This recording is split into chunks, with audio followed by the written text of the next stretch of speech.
In the heart of Lebanon's Beqaa Valley lies a testament to an almost unimaginable ambition. This is Baalbek, an ancient temple complex and home to one of the most profound enigmas in the history of human engineering. Here, embedded in the foundations of a Roman temple, are the largest stones ever quarried and moved by man.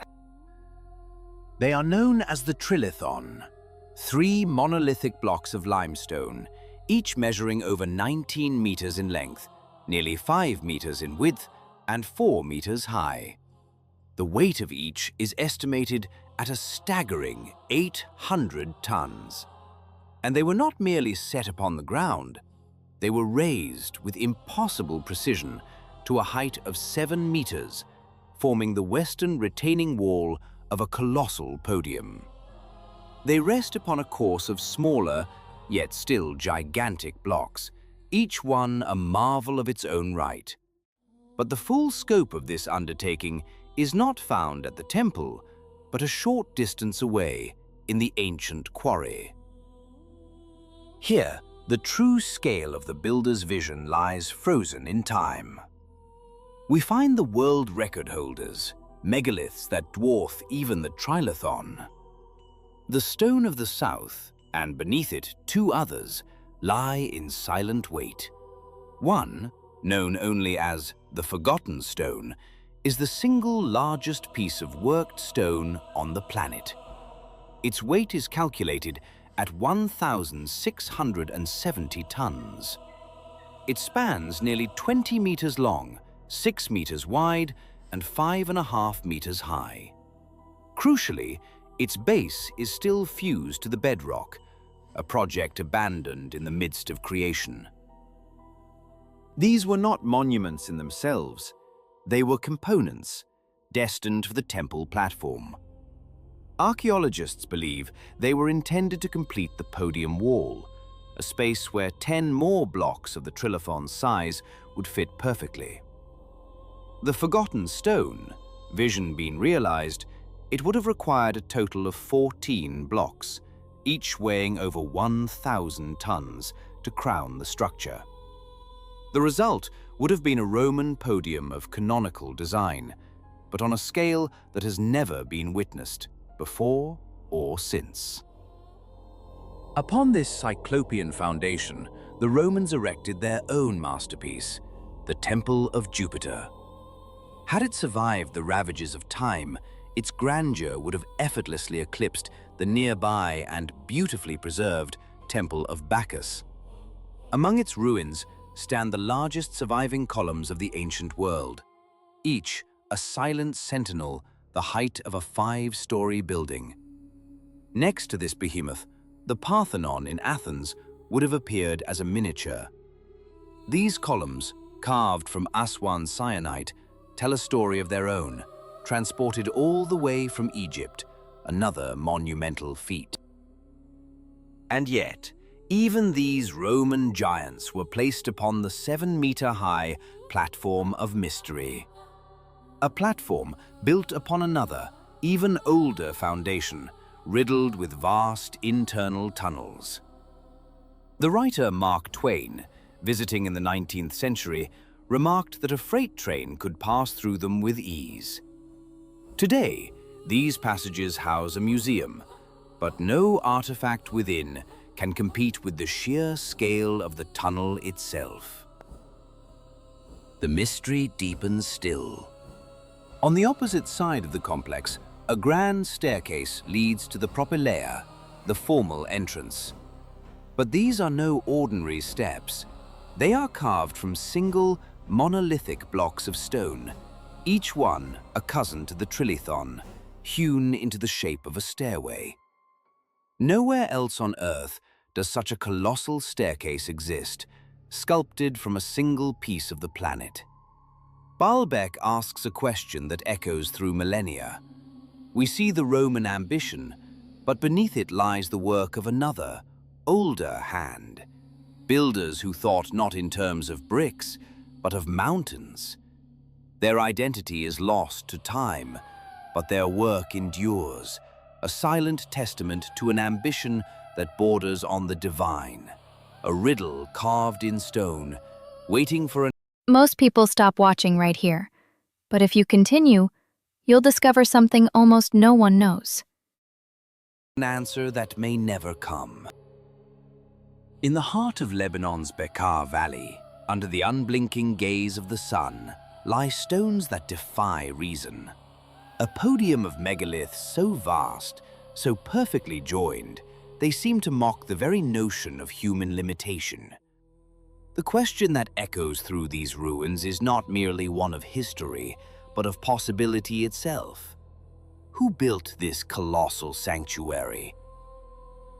The search for an answer has led down paths of wild speculation. Among the most audacious whispers is the claim that Baalbek is a 19th century forgery, a grand deception built for reasons no one can articulate. A stage, perhaps, for the very mysteries we now seek to unravel. Other theories attempt to rewrite not just history, but the fundamental laws of the cosmos, suggesting a time when gravity's pull was weaker, or that these titanic blocks were levitated into place by the sheer power of concentrated thought. A more enduring and romantic narrative speaks of giants. It evokes the ancient Adites, a lost race of prodigious size. It summons the legend of King Nimrod, the mighty hunter who, after the Great Flood, is said to have rebuilt this place with the aid of titans, the same Nimrod credited with the infamous Tower of Babel. It is a tale of epic scale, befitting the structure itself. Yet, the stone tells a different, more intimate story. Look closer. The marks of its shaping are not from the hands of giants, but from tools of a familiar scale. The chatter of a chisel, the score of a pickaxe, the precise work of laborers our own size, their sweat and toil etched into the unyielding limestone. Some have proposed a clever circumvention of this Herculean effort, that the blocks were not lifted, but cast in place from a kind of ancient concrete. But this too crumbles under scrutiny. Geologists confirm these are monolithic blocks of solid limestone, hewn from a single source. And logic itself poses a challenge. If one possessed the technology to create such a compound, it would be mixed and poured on site, not mysteriously cast in a quarry a kilometer away, only to then be moved. This leads to a more tantalizing and persistent proposition, that Baalbek is the work of a forgotten, highly advanced civilization. A culture that possessed technologies allowing them to quarry, transport, and position 1,000-ton stones with an ease we can barely comprehend. Here, the theory gains traction, supported by a small contingent of researchers who see evidence of lost science in the impossible precision of the cuts. But this hypothesis has a profound and fatal weakness. The grand effect is present, but its cause has vanished without a trace. The colossal structure stands as a testament to an incredible power, yet there are no tools, no blueprints, no remnants of the infrastructure or factories required to produce such technology. There is only the finished product, an island in time. This staggering void of evidence forces the narrative into a narrow, singular channel, a conclusion born of necessity for those who hold to the theory. The builders were not of this world. The high-tech civilization must have been extraterrestrial. In this telling, they arrived, completed their inscrutable project with alien machinery, and then, their work finished, departed our world as silently as they arrived, taking every single instrument and artifact with them. Only in such a scenario, it is argued, does the puzzle fit together. But what does the bedrock of recorded history tell us?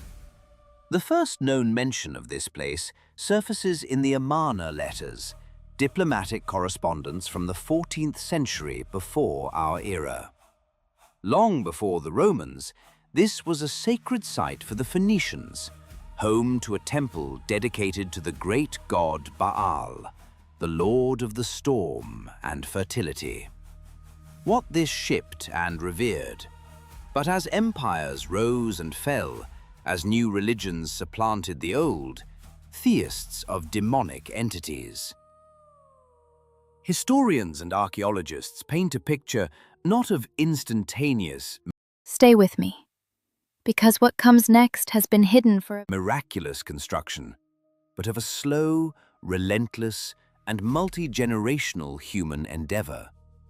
They assert that the Roman complex we see today was a continuous building project that spanned more than 2 centuries. And on one point, all researchers agree. This breathtaking temple, this monument to imperial power and faith, was never actually completed. An ambition so grand, it outlived its own patrons. Over the millennia, this sacred ground has been touched by a procession of humanity. It has been Phoenician, Egyptian, Greek, Roman, and Muslim. Each culture left its mark, building upon the foundations of those who came before, a testament to the site's enduring spiritual gravity. In the end, the stones of Baalbek remain silent. They offer no easy answers. They stand as a mirror, reflecting the beliefs we bring to them, be it the might of giants, the wisdom of the stars, or the profound, often underestimated tenacity of human hands. Perhaps the true legacy of this place is not found in a definitive answer to who built it, but in its power to compel us, thousands of years later, to stand in its shadow, to gaze upon its impossible scale, and to question the very limits of what we believe is possible. In the turbulent centuries of the Middle Ages, the colossal ruins of Baalbek were repurposed. Its sacred precincts became a citadel, its temples a fortress carved from the bones of a dead religion. Here, amid the silent gaze of forgotten gods, the clash of steel and the cries of battle echoed where hymns once rose. For years, this monument to a lost faith endured the righteous fury of iconoclasts, both Christian and Muslim, who sought to erase the pagan visages from its stones. Yet, to understand this place, we must look deeper, back to a time before these conflicts, to the final century before the Common Era. The Beqaa Valley was a province of the sprawling Roman Empire, a territory under the governance of a man whose name remains etched in history: Herod the Great. He is remembered as a tyrant, a king of terrifying cruelty, but also as something more, a builder of unparalleled vision and ambition. It is to this complex figure that official history ascribes the genesis of Baalbek's grandest structures. Written records confirm that Herod was a prolific patron of architecture, financing immense construction projects across Roman lands. It was a calculated strategy, a way to cement his authority and curry favor with Rome, paying for temples and civic buildings with the currency of stone and marble. Scholars are convinced that this same ambition drove the legendary reconstruction of the Second Temple in Jerusalem, and it is there, in the foundations of that holy site, that we find a startling connection. In Jerusalem and in Baalbek, the stones speak the same architectural language. The dimensions of the blocks, the average height of each course, and the distinctive masonry style, a signature rhythm of stone, where layers of smaller blocks alternate with bands of giants, all align. The similarity is undeniable, a fingerprint of the same master builders, or at least the same school of engineering. The accepted timeline suggests a phased construction, The inner platform, it is believed, was laid at the end of the 1st century before our era. A century later, the grand podium we see today was completed. Upon this man-made mountain, during the 2nd century, the magnificent Temple of Bacchus rose, its grandeur still breathtaking. Later still came the delicate Temple of Venus, a circular jewel of a building, of which only haunting fragments survive. But a discovery of profound significance complicates this neat timeline. Stay with me, because what comes next has been hidden for a very long time, and only a few people know the truth behind it. On the upper surface of one of the 3 leviathans of the Trilithon, archaeologists found an architect's blueprint. It is a detailed drawing of the pediment for the Temple of Jupiter, etched directly into the stone. The sketch covers the entire top of the megalith, its lines partially obscured by the blocks of the temple's foundation that were placed directly upon it. This suggests the builders inscribed their plan on site, a colossal reference sheet to guide their work in real time. The implication is staggering. The blocks resting above the Trilithon were placed at the same time as the Temple of Jupiter itself, tying the impossibly ancient-looking foundation directly to the Roman construction. Further evidence came to light high among the ruins. On the upper drum of a fallen column from that same Temple of Jupiter, a Greek inscription was found. It bears a date which, by our modern calendar, corresponds to the year 60 of the Common Era. If this mark was carved during the temple's erection, it provides a definitive moment in time, anchoring the structure firmly within the Roman period. And yet, for all that we know, there is far more that we do not. The Roman explanation, however well documented, begins to fray when confronted with the sheer physical reality of the site. Questions emerge, stubborn and profound, that challenge the limits of our historical understanding.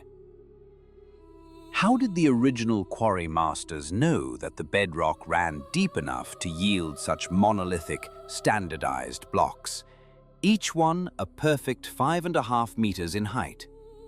What geological survey, what prescient knowledge allowed them to harvest these giants without flaw? And Sheehan to the cardinal poily every other ancient culture.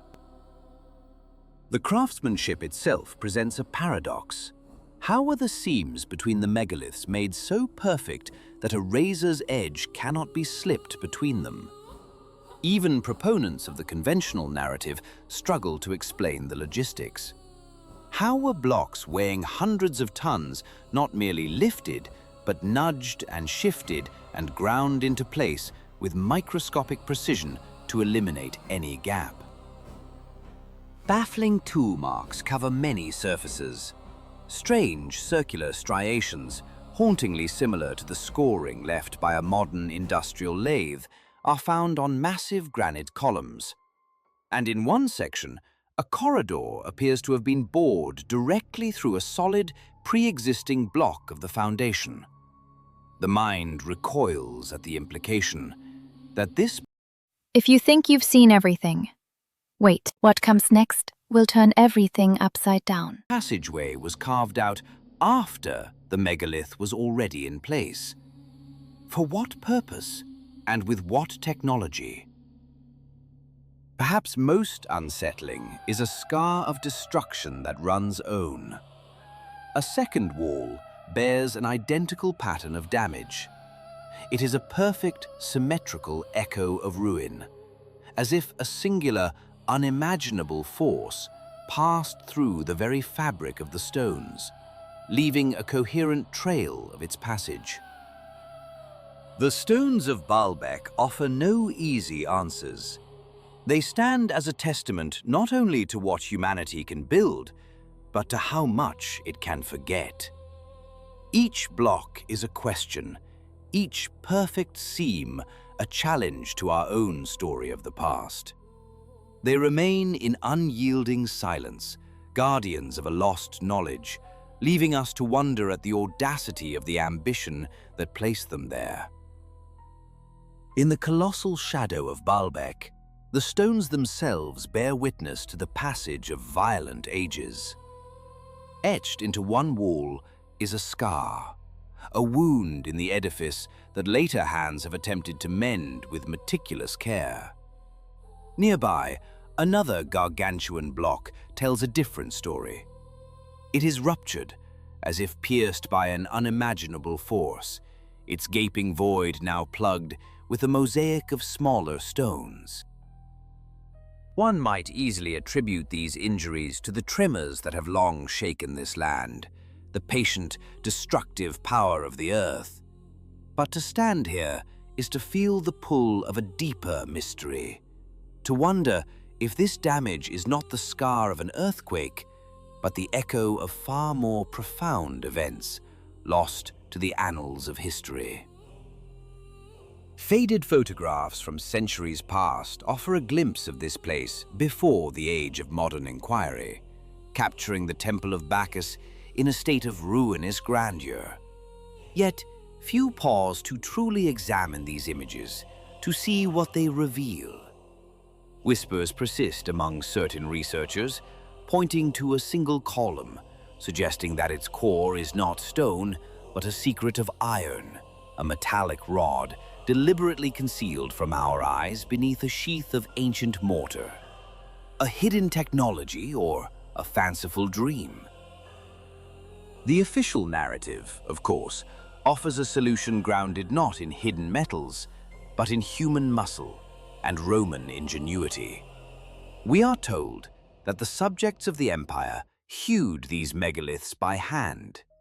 While limestone is not the most unyielding of stones, the act of quarrying a monolith weighing over 1,000 tons remains a feat of staggering endurance, a testament to a forgotten capacity for labor. The transportation is explained with similar, almost casual confidence. A system of winches, powered by vast teams of men, would have been used to drag the blocks along a specially constructed ramp. This path stretched 800 meters, connecting the quarry to the temple complex. Providentially, the quarry lay a mere 1 degree below the temple platform, a gentle downward slope that at least spared the builders the agony of an uphill battle. History, it is argued, is replete with such Herculean efforts. The obelisk of Thutmose III, weighing 288 tons, was moved from Karnak to Constantinople in the 4th century. Mussolini's 300-ton obelisk was hauled 11 kilometers to its harbor on wooden rollers. Yet the case of the Thunderstone, moved in the year 1769, serves as a sobering counterpoint. This single boulder, weighing 1,500 tons, was transported just 8 kilometers to St. Petersburg. The effort was a national spectacle, a triumph of engineering documented in breathless press accounts. It was an enterprise that teetered on the brink of failure more than once, demanding the full resources of an empire. That was for a single monolith in the Age of Enlightenment. Here, in the Levant, we are asked to believe that 1,700 years prior, dozens of even larger stones were moved with a quiet efficiency that left almost no record. If you think you've seen everything, wait, what comes next will turn everything upside down. The French architect Jean-Pierre Adam calculated that a team of just 120 men, aided by 6 Roman-era winches, could indeed move an 800-ton block along a well-made road on wooden rollers. This elegant equation, however, rests upon a fragile assumption that any timber known to man could possibly bear such a crushing weight without being pulverized into splinters.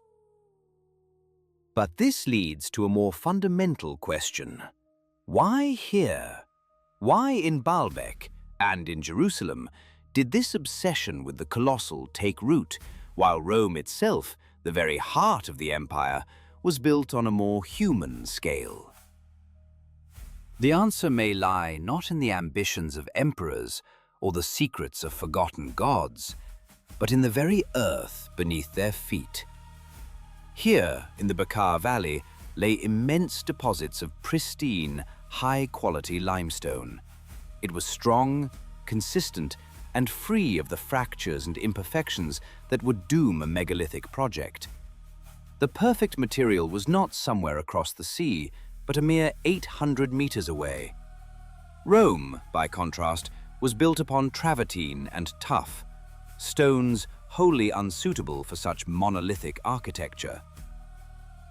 The megaliths of Baalbek are therefore more than just a logistical puzzle. They are a monument to geological destiny. The dream of building on this scale could only be born in a place where the planet itself offered up the means for its realization. The ambition of the builders was not without limit. It was defined by the quality of the stone they found at their feet. In the end, the stones do not offer easy answers. They simply stand, a silent testament to the immense power that is unleashed when human will finds its perfect, primordial canvas. From a nearby quarry, monolithic leviathans were hewn from the living rock, blocks weighing up to 1,000 tons each. They were then transported over 800 meters to the construction site. There, with a precision that borders on the impossible, these colossal stones were stacked and finished, forming a foundation that defies comprehension. Upon this platform, incredible temples rose, their colonnades reaching for the heavens, a testament to an ambition that seems to dwarf the era. To this day, no experiment has successfully replicated this feat using comparable materials under similar conditions. Without this empirical proof, the orthodox explanation remains an article of faith. Our understanding of Roman engineering, though profound, is stretched to its breaking point. While theoretical calculations suggest it could have been accomplished, the human cost is staggering to contemplate. An undertaking of such magnitude would have demanded generations of labor, an iron will, and the coordinated effort of tens of thousands. From the vantage point of our modern world, such a sacrifice of human effort is a concept almost beyond our grasp.